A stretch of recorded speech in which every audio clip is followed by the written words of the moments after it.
The nebulizer hissed like a distant train, steady and small, and somehow too loud in the gray hour before the city learned to forgive itself.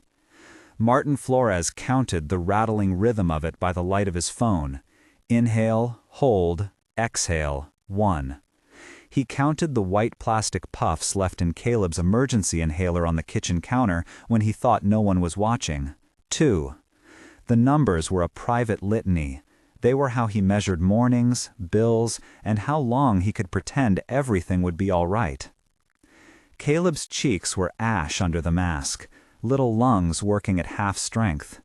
Theo sat upright on the couch, knees tucked, jaw set with a resolve that made Martin's pulse spasm. 7 years old, and everything about him was a shield, watchful, practical, the sort of child who could fix a toy engine better than he could say, "I'm scared." Theo's hand hovered over Martin's phone. He had learned which apps were safe, which numbers were for pizza, and which for emergencies. Today, his thumb trembled a little, but he did not hesitate. He had found the card that morning, tucked into the carrier bag between a wrinkled blanket and a soft hat with a wolf on it. Hospital emblem, a name, a silver foil stamp. James Barrett. A name that did not belong in a place like this. A name with a weight that made the room seem suddenly too small. Theo's message was not elegant. It did not pretend. The text was a child's blunt, practical thing. My brother is having trouble breathing. His name is Caleb. The card says James Barrett. Please help. There it was, the bridge across 7 years of missing pieces.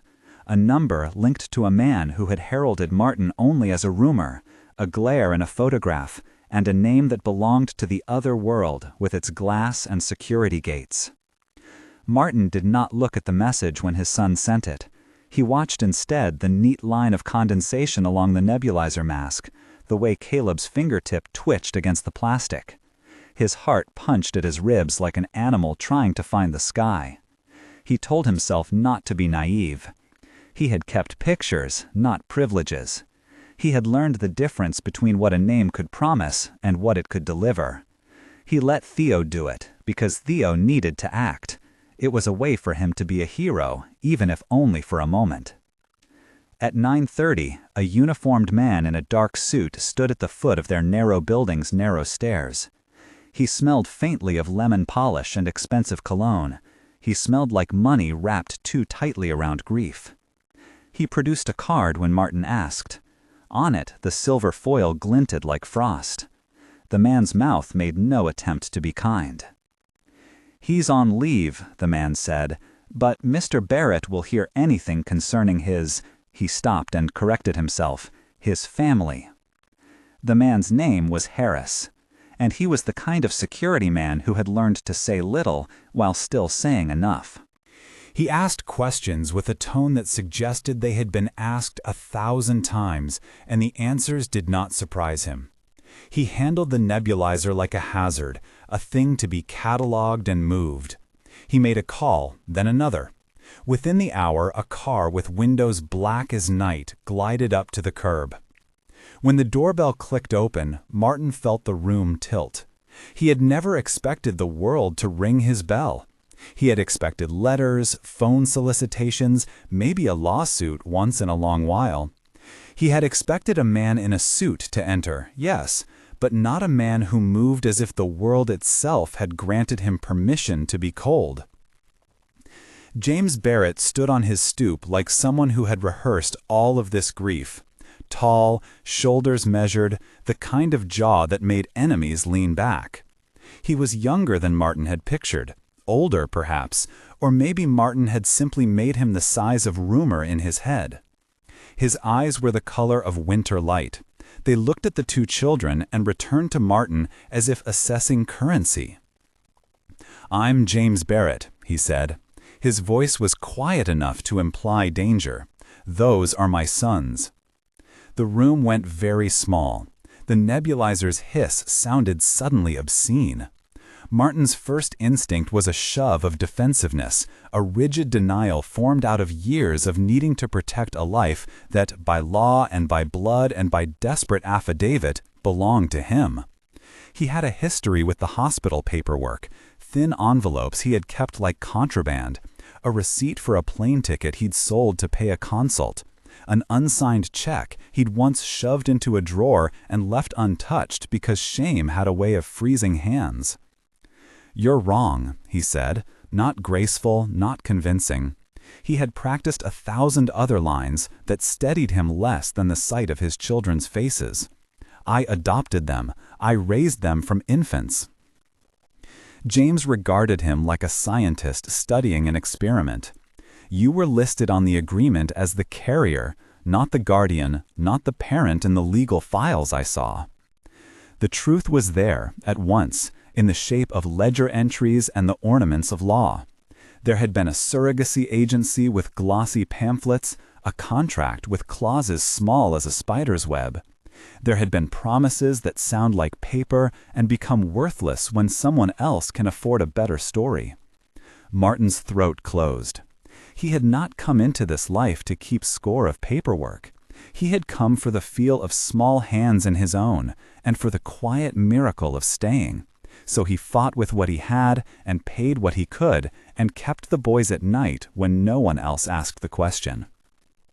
James's expression did not change. "You should have called me," he said. Theo swallowed. "We didn't know where you were. You weren't on the papers." James looked at the children again, and for the first time he looked less like the monolith of rumor, and more like a man who had been given a map and found an X he could not quite reconcile with his life. A small tremor of something, grief, perhaps, guilt, ran under his skin. He had believed, all those years, that the grief was absolute. He had built a life on it. To have it compressed into the narrow corridor of a studio apartment felt obscene. "You're saying they are mine," he said. "You can run any test you want," Martin said. It was a defiant gesture as much as a plea. He did not need James's money or his name. He needed what he had always needed: truth. "Do it. But don't—" He choked on the rest. "Don't put my boys through this if you're not in it for them." James's jaw hardened for a fraction. "I'm in it for—" He stopped. He had been in it for contracts and for an impossible kind of mourning, but there was a new, unfamiliar line forming between perhaps and definitely. "I won't take them away while you're proving anything," he said finally. "We'll do a paternity test, and whatever I do next will be transparent." Back at the hospital, the fluorescent lights hummed like distant insects. Dr. Eris moved with an efficient kindness, the kind that speaks in measured steps and touches the right places on a chart to make panic recede. He checked Caleb, listened to the wheeze, pressed a gloved palm to the child's back as if the warmth could rearrange airways. James stood by like a pillar, not touching but aligning himself with the medical facts as if they were commands on a board. "I can't guarantee," Dr. Eris said, a small, careful mouth. "There are therapies available, advanced gene-targeted interventions, but they are expensive, and they aren't a guaranteed cure. They could vastly improve his quality of life. We'll need approvals and a specialist's consultation, but right now we stabilize him and then we talk." Money was a punctuation in the sentence. James did not blink. He instructed his assistant to wire a fund, to reserve a slot in a private clinic. He signed forms through a screen, each swipe and stamp moving like a drop of antiseptic over a wound. Martin watched the flick of those signatures as if watching a performance. Relief and revulsion braided themselves together until he could not tell which feeling was which. The paternity test was faster than Martin expected. James had power and the resources to expedite things that otherwise would have been slow and logbooks and ethics committees. By the end of the next day, the lab report was on a tablet, a sterile rectangle that altered the texture of the apartment when James placed it on the kitchen table. The words were simple, devastating in their certainty. Results confirmed paternity. For a brief, breathless moment, Martin felt the world shift sideways. It was not that the letter changed the past. It changed the mechanics of the present. A man he had never known to be anything but a name was now the biological father. The equation of their lives had been altered by a line of numbers. James's face did not celebrate. He did not lean forward with triumph. He looked at the two boys and then at Martin, and something like apology threaded the thinness of his mouth. "I will cover any and all treatment," he said. "We will arrange consultations. We will," he paused as if learning to say the word, "we will do what is necessary." "You'll just pay?" Martin said. The words were sharp as a corner. "That's not what this is about." "I know what it's about," James said. "I also know when a life needs resources that I can provide." They reached the Venn diagram of two worlds then, love without security on one side and barrels of money with a lock on the other. Martin wanted to accept the treatment for Caleb like breath. He wanted the boy to be well the way a man wants sunlight in November. He wanted to keep the boys close and the decision to belong held in his hands, not purchased. He had been poor and stubborn long enough to know the ways both pride and poverty could destroy the small oxygen of a family. "I won't step in your way," James said, and it was perhaps the only thing he could say with honesty at that moment. "But I will take responsibility for my children. If you want me to be absent and merely provide funds, I can do that. If you," he swallowed, he was learning the corners of humility. "If you want me to be present, I will teach myself how." Theo watched them both, eyes wide and calculating as only children trained into survival could be. In him something shifted, a tiny fear and a greater hope. Caleb slept with a hand across his chest, tiny breaths like a metronome. Martin rubbed his thumb along the rim of the uncashed check he'd once thought might buy a small freedom. He had wanted nothing more than a quiet life. 2 boys, a roof, a job that did not swallow him whole. Now the roof had gotten taller overnight, and the sky at its edge was unfamiliar. There was a moment then when Martin realized that whatever James Barrett's reply had promised, resources, answers, a name returned to its owners, there would also be entanglements. The kind of entanglement measured not just in legal documents and bank transfers, but in the behaviors that money buys. Security clearances, staff who follow orders without questions, the sterile whiteness of an estate's foyer. There would be doors Martin did not hold the code for. Doors could be warm or cold. Sometimes doors were the thing you had to guard the most. "If this is pulling you in," Martin heard, a weary, unfamiliar voice say, because he'd reached for a small practical indulgence he had never allowed himself, and he had to laugh for lack of other ceremony. The laugh was brittle. "If this is pulling you in," he told Theo, as if he were speaking to an audience he could not quite imagine, "stay, we're not done." It was a ridiculous, modern reflex, promised to some non-event addict of the internet, but it was the only spare script he had to stop the world from snapping into a new shape. He had always told stories to the boys in the night.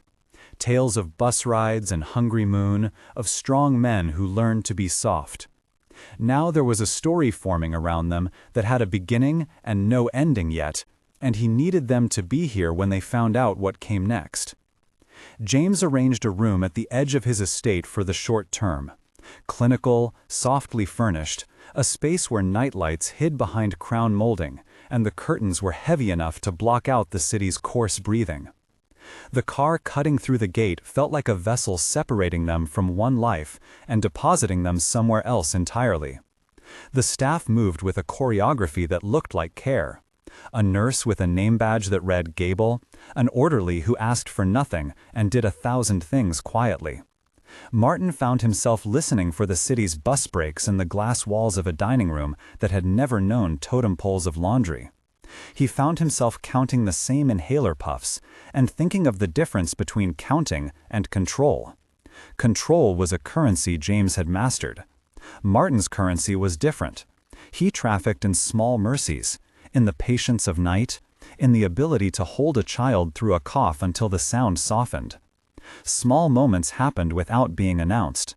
A cup of tea offered with hands that had once signed contracts as if they were sacraments. The way James watched Theo arrange a pile of blocks like a general. The steadiness of a man who knew how to tell the time by meetings instead of by heartbeats. James showed them a wing of the house like someone who meant to be an ally, and who was still carving out what that meant. He left no gifts that felt like trophies. He left instead the practicalities that would let them breathe. On the first night, Martin found a photograph on the bedside table of a woman he had not expected to see. Helena Barrett, silver hair, eyes like an old photograph, posed in a garden that time had kept. A note lay folded beneath her image, an invitation or perhaps a warning. "Welcome back, boys," it read, in a hand that was both steady and faint. The warmth the house radiated was not the same warmth that draped their small studio and the cheap lamps they had kept. This warmth was manufactured, a careful thing measured by thermostats and brand names. It made Martin bristle. He did not like feeling like an artifact to be polished. But the treatment for Caleb was real. The gene-targeted therapy James arranged was not a miracle in the way fairy tales promise them. It came with consults and consent forms, and the small indignity of being told to wait. Dr. Hassif, tall, precise, hands that moved like someone used to sculpting small miracles, spoke in careful terms, the kind that privileged truth but also budgeted hope.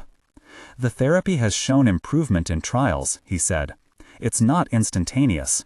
It will require a recovery period and a regimen that we'll supervise. Risks exist.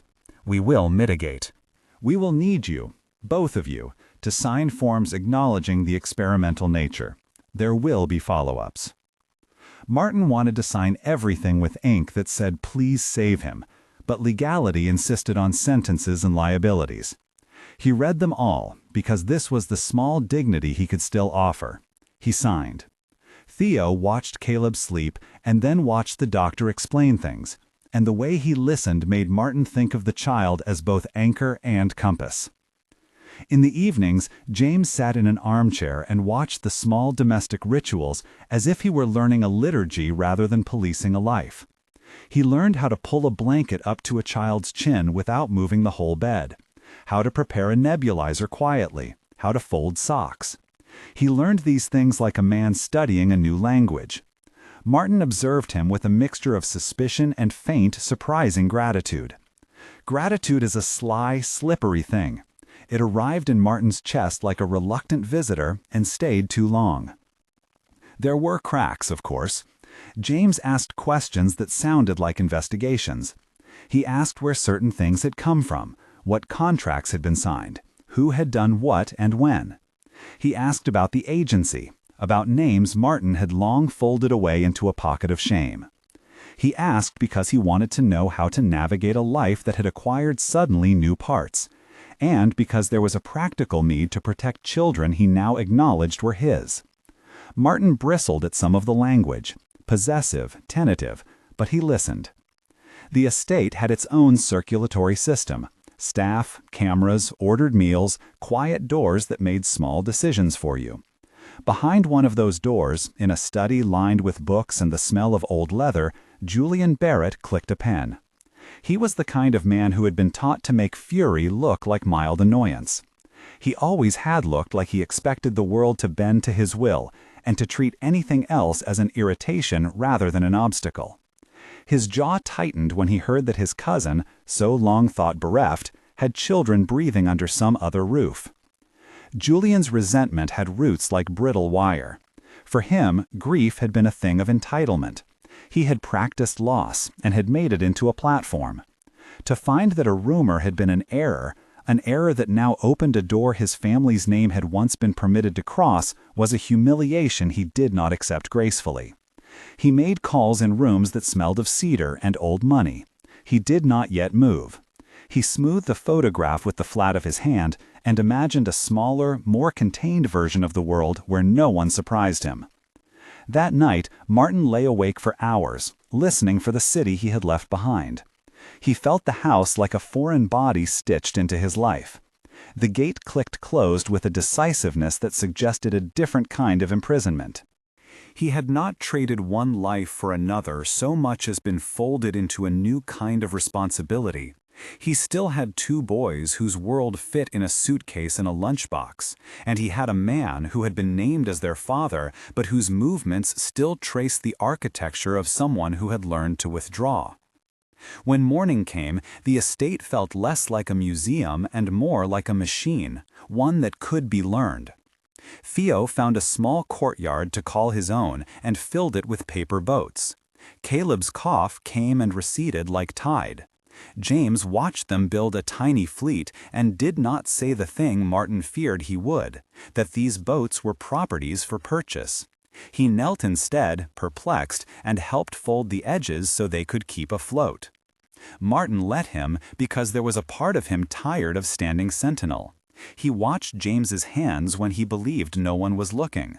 Careful, almost clumsy in that way men with little practice become when they try to touch what they love.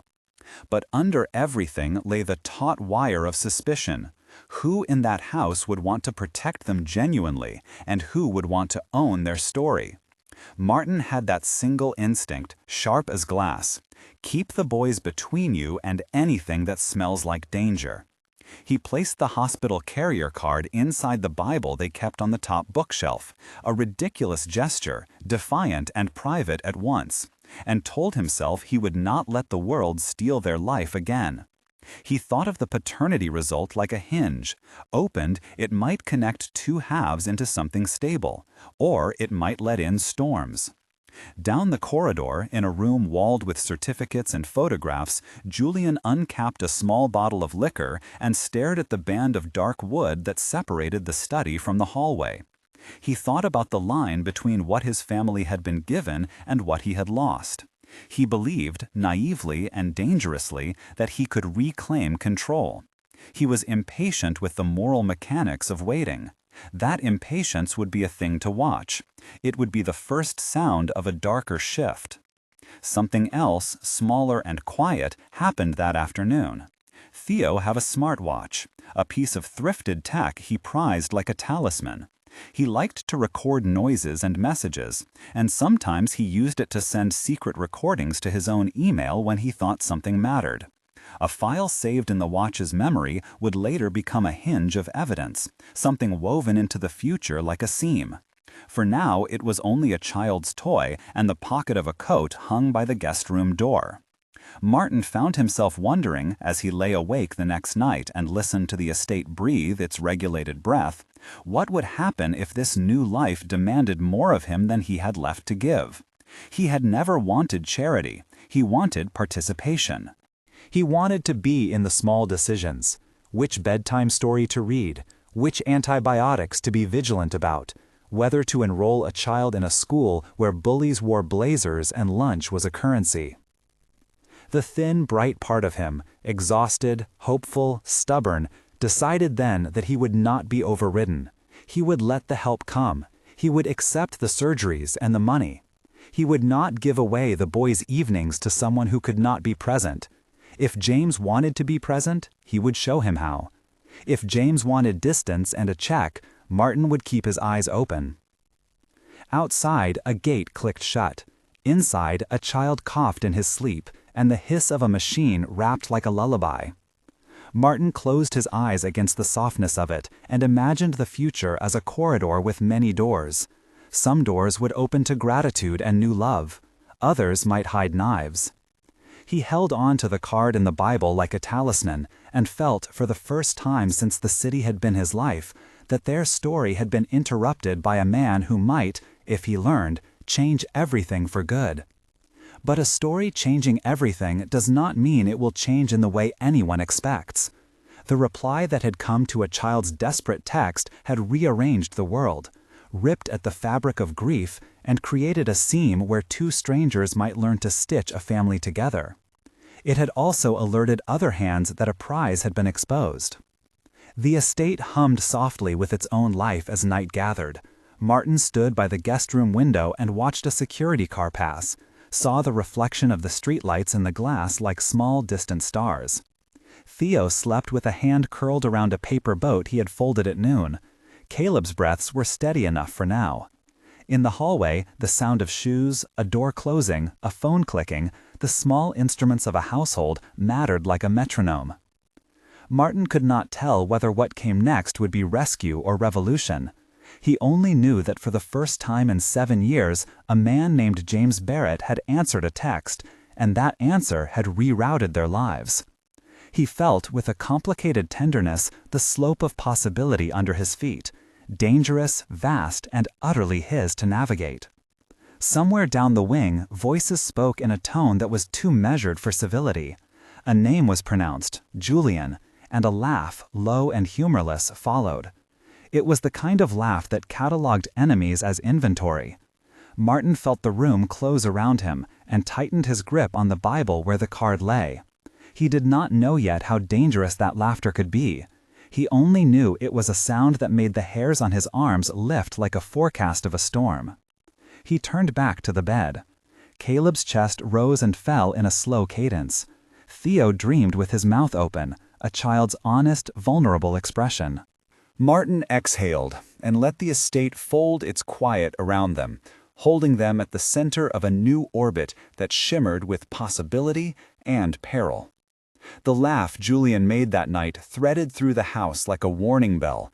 It was soft and private, an annoyed purr more than a shout, but Martin heard it in the woodwork and felt it land against his spine. He tried to convince himself it was posturing, a man indulging his hurt, but he had learned in 7 years what small arrogance could do. It found holes, then widened them. Morning in the estate moved like a clock with too many hands. Theo was the first to notice the new linen package on the guest room dresser, an innocuous rectangle with the hospital's pharmacy seal. He called Martin with an undercurrent of excitement. "They gave us a spare." Martin's mouth flattened. He taught Theo to read labels the way he taught the boys' names, carefully, like a litany. He checked the cylinder. The canister had condensation on the rim in a way that tugged at a memory, an almost match to the one he'd been counting at dawn in a studio kitchen years ago. Small things mattered in parenting. A misread label could become a catastrophe. Julian had a way of creating what people called inevitabilities, a supplier that just happened to have the medication they needed, an invoice that fell into the right hands. He cultivated proximity like a hobby. He cultivated favors like capital. It was not hard in that family to find people who would do what he wanted if enough of the right accounts were paid. What Julian could not take into account was the kind of stubborn parental antenna that runs on fear and coffee and the refusal to accept an uneven ratio of attention to risk. He underestimated Martin's ability to notice. That would be his first mistake. A week slid by in the hush of the estate as Caleb's regimen began. Therapy sessions, monitoring, exercises meant to teach breath new rhythms. Dr. Hossif was careful and exact, and James hovered at a distance that Martin initially resented and slowly learned how to measure. There were moments that cut to the bone, James standing awkwardly by a doorway, hands folded as if keeping a small animal from bolting. James asking Martin about school registration as if he had never in his life been allowed to enroll in the trivialities of family. The house became a household. Plates moved without fanfare. Someone set down tea for Martin at precisely his elbow on the long afternoons when he sat with Caleb and read, the boy's tiny thumb tracing the seam of a dog-eared picture book. James learned to make tea too, once, and his attempt at milk foam splashed across the saucer. Martin laughed then, in a way he had not allowed himself since the studio's pipes had rusted through winter. It was a small thaw, quiet, not cinematic, but it happened. Julian noticed these small thaws like a man cataloging losses. He watched from his study, fingers steepled, bitterness a ledger he consulted every morning. In private, he began to make the calls that come boxed in secrecy. An outside supplier for medications who could verify inventory, an employee in procurement who could be nudged toward expediency, a courier who could be relied upon to move a box and not a question. He kept his voice low and focused, the way a predator keeps eyes on pennies while hunting for larger sums. Martin's instincts tightened one afternoon when Nurse Gable, efficient, sharp-eyed, and never much more than a no-nonsense professional, mentioned a misfiled restock. It was a casual carelessness in her voice that did not fit. "We had an extra cylinder logged in twice," she told Martin, as if she were discussing laundry. "Figured it was a clerical error." She moved with the kind of economy he had begun to depend on. There was a way she watched Caleb when she thought no one looked. That watchfulness would become a shield later, if not for her being entirely forthright now. Theo, who loved to record the small sounds of a house like someone collecting stamps, stepped into a corridor as Julian intercepted a staff member. The moment was nothing to the adult eye, an exchange of a manila envelope handed in a shadowed lane between an ancillary office and the boiler room. Theo's smartwatch, which he kept on record because he liked to capture the hush of places no one expected to revisit, snagged the edge of the incident. A muffled voice, a name half said, a laugh that sounded like contempt. Theo could not understand the significance then. He understood only that certain sounds made him uneasy, and he tucked the watch into his jacket pocket and left it there until later. The sabotage itself was artful in its ordinary garb. Julian did not need a smear campaign or violence to do harm. He needed a substitution, a small logistical cosmetic change that could turn safety into failure without ever appearing dramatic on a ledger. He set a string of small events into motion. A late-night delivery routed through a vendor with ties to his office. A pharmacy assistant persuaded to mislabel a package. A courier who misfiled a manifest.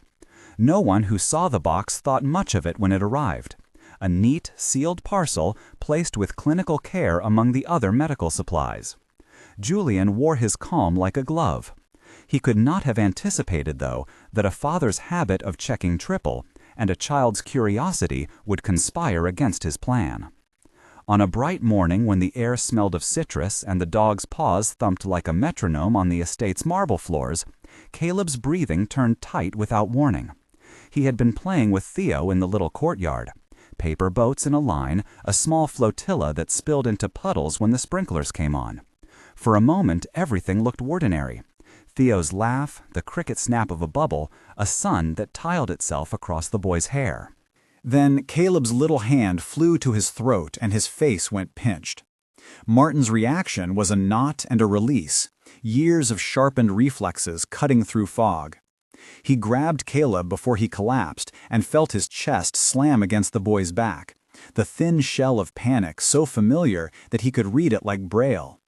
The nebulizer was there, but the canister, when he thumbed it, felt wrong, lighter, slick in a way it had not been. His fingers found the inhaler in the guest room drawer, next to the spare cylinder, and he snapped the cap with the practiced motion of a man who'd done it in a dozen crises. The aerosol hissed and then sputtered like a cough, an unhelpful ghost of a medicament. Someone, Mrs. Davies perhaps, or a night porter, yelled for help. Nurse Gable came running, face a pale blade of efficiency. James ran too, the quick stride of a man who had practiced emergency exits at corporate retreats but had not practiced holding a child in his arms. Martin's hands were steady, in the way courage can be forced to be. Pull the boy's chin, tilt the head, work the mask, force breath into someone who does not want to inhale. He used the old rescue inhaler from his bag, the one he had stashed for emergencies when he still trusted no one else. He did not know if it would be enough. He did not have the luxury of doubt. He kept pushing until Caleb coughed and coughed until a sound came like a surrender and color came back into the boy's cheeks. They moved through a blur to the clinic wing, people rounding up like planets into a sudden gravity. Dr. Eris and Dr. Hassef were already there, hands moving, voices clipped into orders. Machines mapped breath, nurses checked pupils. A swarm of clinical attention landed and flew in circles. Martin was a single animal in the center of it all, his breath too fast, his palms slick, his mind repeating lists. Theo clung to his leg. The watch in Theo's pocket vibrated when it registered a drop in blood oxygen nearby. It had recorded the minute before, a bright, uselessly small file that Theo later would not be able to forget. Caleb's lungs stabilized, but not smoothly. He was admitted for observation. The therapy schedule was advanced while they watched for anomalies. It was then, in the waiting crush of the clinic's glass corridor, that Theo, hands trembling, pulled out his watch and tapped the latest recording. He didn't think. He did not yet possess that adult instrument of prioritization. He only wanted to play a sound that had felt like a warning to his child ears. What played was a voice, low and thin, with a humor that tasted like malice. "If the interference keeps happening," the voice said, roughly a tone of bored efficiency, "we can make it look like the equipment failed. We can make sure this one disappears quietly." A small, sharp laugh ended the sentence. The name before that laugh, muffled but present, sounded like Julian's. Theo's finger hovered as if poised over a crossing. He played it again, and again. Clearer came the syllable of a last name that Martin knew too well. Martin felt a coldness like oil slick across his spine. He placed a steadying hand on Theo's shoulder, one that had steadied him through every scraped knee and lost tooth. His jaw became a line. He could not tell if the recording would be enough. He could not tell the state would move fast enough, but he took the watch and didn't think twice. He walked into the nearest nurse station and asked to speak with Hugh, the estate's lead security, until Harris, the name from the stoop, arrived with a face that had finally shed its professional placidity. They took the watch and did what security does. They logged, they archived, they sought backup. Evidence in these situations is always a composite made of small things being strung together into a wire that cordons off a man's fantasies. The watch was one cord. The pharmacy manifest with the misfiled lot number was another.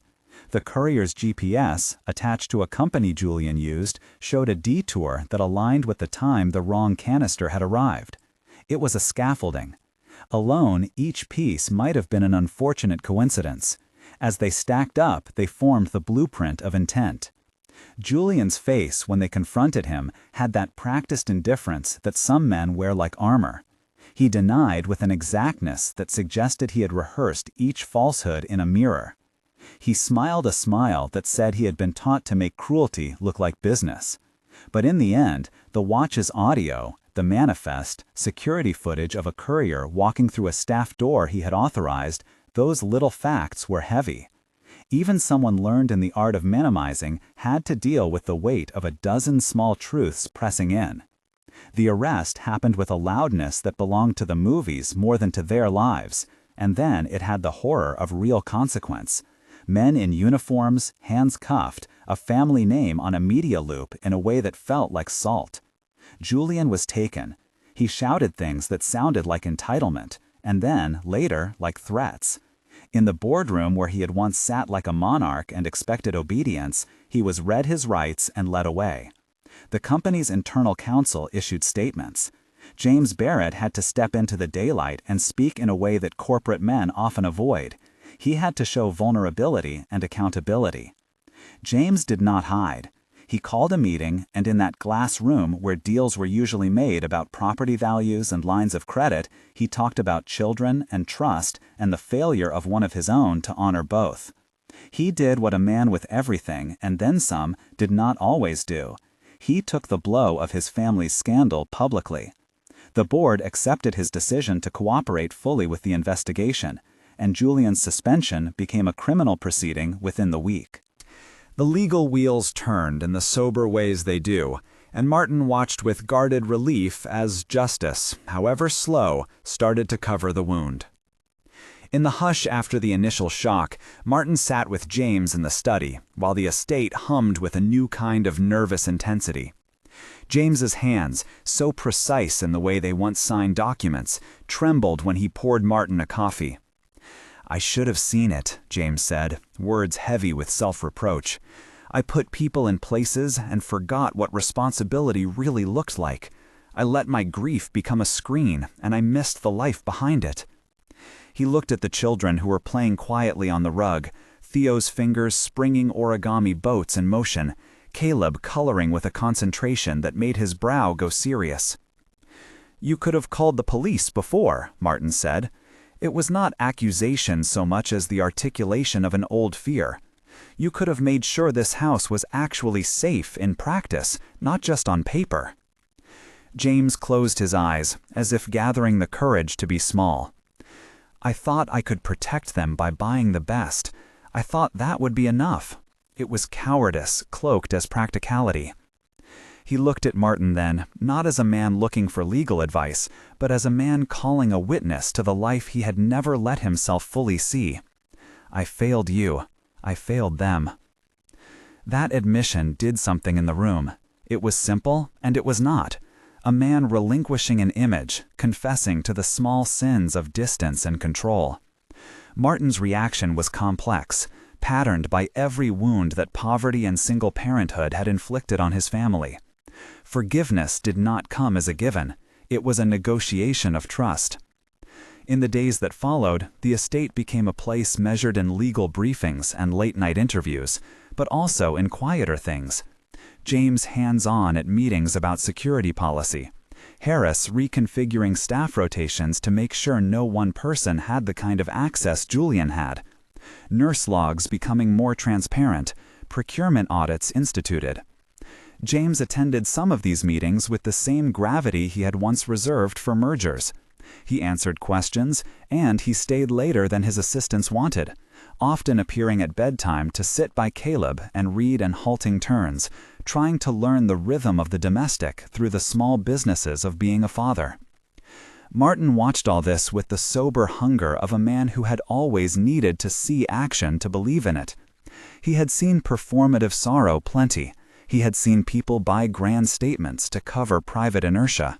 He wanted more than words. He wanted to know that James would choose them when choosing was inconvenient. The legal fight against Julian repeated itself in both procedural boredom and the sick, nodding sensation of watching someone you know take on the shape of a perpetrator. Evidence was presented. The watch audio, a trail of invoices, courier GPS, and an employee's testimony that had finally been pried out of a frightened staffer. Julian's motives, money, recognition, the fractal arrogance of a man who believed his family's lineage permitted him exceptions, were put on display, pared down into legal language. And in the terms of family and law, the thing looked ugly and small. When Julian was formally charged, the estate filled with a solemn kind of relief. It didn't erase the night when Caleb had lost air, but it named culpability and created a distance from which trust could slowly be rebuilt. The prosecution would do its work, the family would do its other work, learning how to be present. The slow negotiation between Martin and James took place in margins. A hand offered and refused and offered again, a time slot freed to take Caleb to a therapy session. A moment where James stood at the doorway as Martin read the boys a story, his presence both welcome and intrusive. The apology James tendered was not one long speech, but a series of smaller motions. He fired the liaison who'd authorized Julian's vendor. He sat through therapy sessions rather than ducking out for calls. He learned the names of breakfast cereals the boys liked and remembered them. For Martin, this was the difference between statements and consistency. The kiss that changed the contour of their relationship came as a punctuation after one of those small, honest acts. It was a late evening after most of the estate had settled into sleep. Drinks left cold on coasters, the soft click of a television Martin did not bother to turn on. They were in the library, a room that had once been a place of negotiation and now was a place where secrets had to be unpacked. James closed the book he had been pretending to read and looked at Martin with a vulnerability that was not theatrical. "I have been so bad at being human," he said. "I measured grief in ledgers. I boxed my hands around rules because the rules were safer than the risk of being wrong. I thought ownership could be proof of care. I was wrong." Martin sat with his back to a leather chair, a half-smile stiff in place. "It would have been enough if you'd just been honest," he said. "You never had to fix anything with money." "I know," James inhaled. The words that followed unspooled with a softness that felt like repentance and desire braided together. I want to be better, not to buy your mercy, not to buy their lives. I want to show up when it counts. I want to learn how to be in a life that's messy. He stopped. Words were failing him in the way they fail men who had practiced authority all their adult lives and were now trying on accountability for the first time. Martin listened, feeling the ledger of his suspicion slowly unspool into something more complicated. There was exhaust in him. Years of making ends meet had carved channels in his patience. But there was also an ache that had nothing to do with scarcity, a longing for partnership, for a shared watch in the nights when the children cough. He let his hand rest briefly over James's. The contact was small but seismic for both men. Permission came in a way that respected both of them. James leaned forward in a natural movement, eased into accepting that which he had been too proud to ask, and Martin did not pull back. The kiss that followed was not a ceremony of conquest. It was not a fireworks flare. It was a quiet, careful thing, an offer and an acceptance that acknowledged brokenness and possibility at the same time. It sealed not mere desire, but an intention to try. In the months that followed, the family's life threaded itself into a new fabric. Martin retained his agency. He decided when and if to move his life completely into the Barrett world and when to push back. He agreed to take a small apartment on the estate grounds for the short term rather than the guest room. He set boundaries about school choices and about evening routines. James accepted these terms with a humility that surprised even his closest associates. He hired a new security director who reported transparently to Martin on matters of safety. He sat through PTA meetings. He learned to wash a bicycle chain and, clumsily, to braid Theo's shoelaces when the boy insisted. The doctors monitored Caleb's response to therapy with careful optimism. Improvements were real but incremental, hard-won and labored. There were checkups and adjustments and those small humiliations that healthcare can be, forms, tests, and hours in waiting rooms. Through those trials, Martin was the unflagging center. He took night duty when the others were consumed. He still counted the puffs on an inhaler the way a man counts promises. James attended phone calls and meetings, yes, but he also learned how to make a sandwich just right. He learned to sit by a child's bed, not like an interrupter, but as someone who belonged there. Theo's watch, once an innocuous curiosity, became a talisman in another way. It served as the seed of proof that had saved them, and it also represented the fact that children's instincts could be acute. Theo grew into a child who knew he mattered. The bravado with which he had pressed send on that first text changed into a slower courage, more thoughtful, more measured, but no less brave. He took to telling stories at the dinner table about his day with a relish that made Martin laugh until he had to catch his breath. Julian's trial moved through a system that refused to be quick, but could be inevitable. He pled guilty in the face of a mountain of corroboration and a moral climate among jurors that did not favor indulgence. The sentencing was a formal thing. Martin attended with Theo and Caleb at his side. The sentence did not heal the night's terror, but it placed the blame where it belonged. In the years that followed, Julian would be a cautionary tale in the company's history, a man whose private resentments had metastasized into actual loss. The Barrett family itself splintered and reassembled. Helena, James's mother, arrived for a visit soon after the arrest. The intensity of her scrutiny softened by a grandmother's clear hunger to love. She watched the children with an affection that had once been unknown to Martin. She baked, she fussed, she offered keys to rooms like a benediction. She asked 100 questions and listened carefully when Martin spoke. It was not easy for him to accept her overtures. Power and patrimony had made her coaxing suspect. But she did not overstep. She sat quietly at the corner of bedtime stories and found herself learning the names of stuffed animals with a reverence that surprised her. Connection is a slow, insistent work. She did it with care. As the immediate danger faded, the social realities of this blended life settled into a rhythm. Martin enrolled in a night program he had always wanted to finish, business administration, a practical thing that would give him leverage to shape the life he wanted for his boys. He did it on his own terms, and with a scholarship James arranged discreetly so it did not feel like a bribe. Martin still worked. His hands were rarely still. But he felt a difference. His feet now trod on a path shared by someone who had once been his roomer. There were setbacks.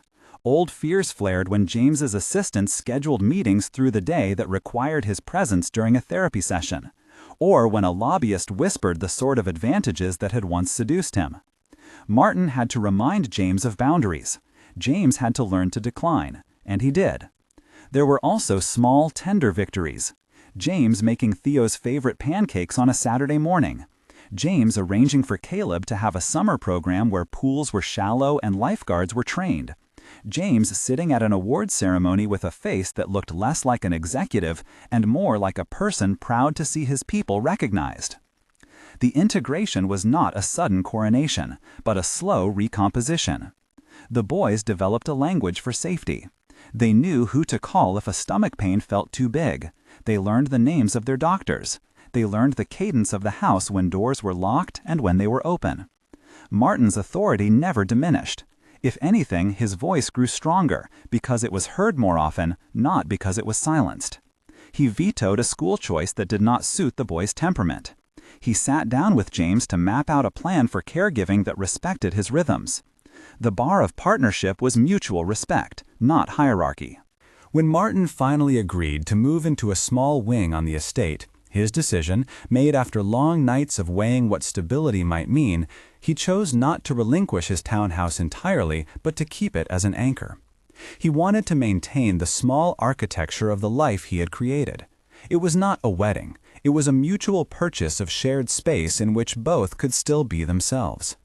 The epilogue of early wins became a life woven into the longer fabric of ordinary days. Thursday laundry still existed. Saturday pancakes still splattered. Monday grievances, like whose turn it was to pick up a prescription, were negotiated around a kitchen table where business decisions sometimes crept in. They had a family calendar and a wall where art the boys made was taped with the kind of pride Martin had learned to allow himself. The silver foil card that had once read James Barrett lived, strangely, in a place that felt neither shrine nor relic, tucked into a wallet where it could be seen and touched and remembered. 2 years later, the silence of that first watchful night had become a kind of lightness. The boy who had coughed under a nebulizer's hiss now ran across a stage with the squeak and bloom of a child who had not just survived but learned the possibility of thriving. Martin's graduation had been an event of small, fierce joy. He stood at the podium and read a speech he had written with marrow-deep honesty about the shape of perseverance, and his voice did not shake the way it had when he counted inhaler puffs in the dark. He had learned to speak not only for the dignity of survival, but for the dignity of choice. James sat in the front row. No, he did not sit. He stood, nearly as though he could not reconcile being reduced to one person in a sea of faces. He had a face that looked softer these days. People in the audience whispered about the Barrett transformation. Critics softened into curiosity. Helena wept into a handkerchief and then wiped her cheeks with a grandmother's pride. Theo and Caleb cheered like children whose loudness is a kind of ownership. After the ceremony, someone handed Martin an envelope. Inside was a small card, a key card for the estate, stamped with a barcode and the surname that now looped into his life like a ribbon, Barrett. For a moment he held the plastic and felt something like the old shame and new relief collide inside him. He looked at James, who approached with hands empty, as though offering himself in a more honest currency than gift cards or signatures. "You earned it," James said, voice a low thing that carried promise more than purchase. "You earned all of this." Martin put the card into his wallet. He had learned the language of cautious trust, to accept help and to define the terms of its presence. He did not like the idea of being given a name any more than he liked being bought.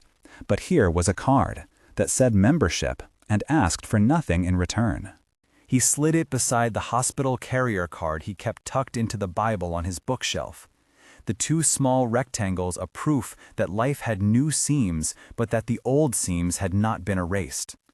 On the walk home, Caleb skipped ahead, pointing at a flyer for a summer program. Theo talked about making a boat for a science fair. Martin listened and felt the quiet power of being the parent who could now say yes to certain things and no to others. James walked beside him, not in front, not trying to command the pace. They moved like people who had tested the dangerous edges of life and chosen to return to one another, not in capitulation, but in a pact of mutual tending. That night, after the boys' teeth were brushed and a story about a heroic bus driver was read and slightly embellished by Theo, Martin and James sat in the kitchen. The city beyond the estate gates breathed its eternal rhythm, bus brakes, distant horns, a life that continued in many forms. Martin traced the rim of his coffee mug in a gesture older than the men had been lovers. He looked at James, whose jaw was softened by sleep and action and an honesty that had been earned. "You ever think about that first text?" James asked, the question small and sharp as a coin. Martin nodded. "Every so often," he said.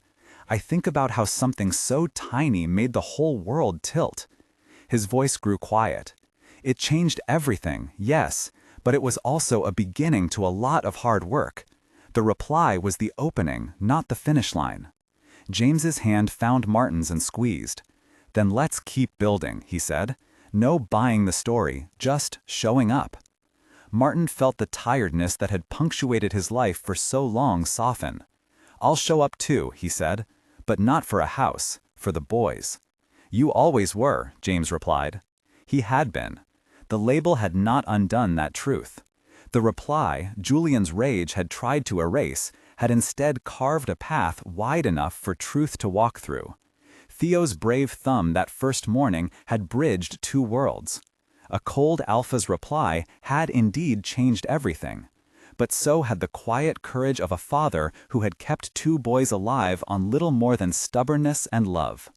Outside, beyond the gate, the bus brakes hummed and the city slept. Inside, two small boys dreamed of paper boats and summer. Two men, one worn by economy and by nights of counted inhalers, the other, weathered by grief and the need to learn, sat and planned for mornings where laughter might be louder than fear. In the larger frame of that enormous house and life, they had built something neither money nor title could have bought. A family stitched by choice, fortified by responsibility, and warmed by real, earned tenderness. The watch Theo had used, the card Martin had found, the hospital forms, they were all artifacts now. They would remain in boxes and memory, emblematic rather than burdensome. The narrative they had spun from desperation and risk bent toward accountability and love. The reply that had altered the course of 7 years had been the first opening of a door. What came through it was messy and brave. Someone to partner in parenting, someone to share in the nights, and a children's home where safety was reinforced not only by gates, but by the willingness of grown men to change. If this story has touched you, stay for the whole journey. There's more in the way love remakes lives than what fits in any one text. And when the boys grew older and asked about the night that routed them from one life to another, Martin and James would tell them the truth, that a child's desperate message met a man who answered, and that together, imperfectly and steadfastly, they set about learning how to keep what mattered safe. The neon city beyond the estate sighed. In the kitchen, Martin clipped the watch onto Theo's wrist like a badge of something brave and useful. Caleb's breathing, practiced now by therapy and by years of attentive adults, rose and fell with less fear. James placed a hand lightly on the top of Caleb's head, then on Theo's shoulder, then turned to Martin with an expression that spoke of apology and commitment, of a future neither man could have neatly drawn alone. They had arrived tentatively at belonging. The reply to a small, panicked text shifted an axis. It had not erased the past, but it had allowed a present where two children flourished and two men learned to call each other family. The rest of it, school plays, small fights over toothpaste, nights when a child's cough demanded vigil, would follow. Those were the parts that truly mattered. Those were the parts that made the answer to that first message mean everything.